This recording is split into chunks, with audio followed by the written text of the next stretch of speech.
সাভারের জাতীয় স্মৃতিসৌধের পথে বিএনপির ভারপ্রাপ্ত চেয়ারম্যান তারেক রহমান।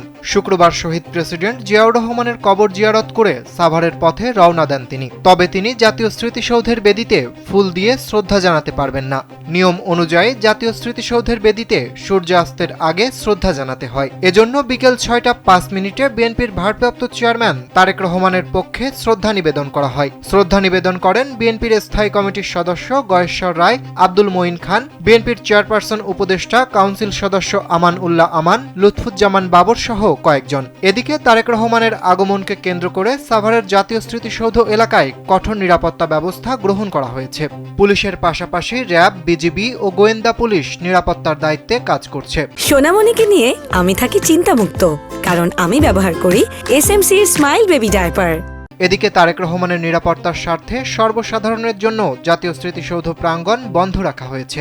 জাতীয় স্মৃতিসৌধ কমপ্লেক্সের অভ্যন্তরে ছাড়াও স্মৃতিসৌধের গেট ও সংলগ্ন সড়কের বিভিন্ন পয়েন্টে সতর্ক অবস্থানে থেকে দায়িত্ব পালন করছেন র্যাব, পুলিশ, বিজিবি ও অন্যান্য আইনশৃঙ্খলা রক্ষাকারী বাহিনীর সদস্যরা। এদিকে তারেক রহমানের আগমনকে কেন্দ্র করে জাতীয় স্মৃতিসৌধ প্রাঙ্গণে ভিড় করছেন বিএনপির নেতাকর্মীরা।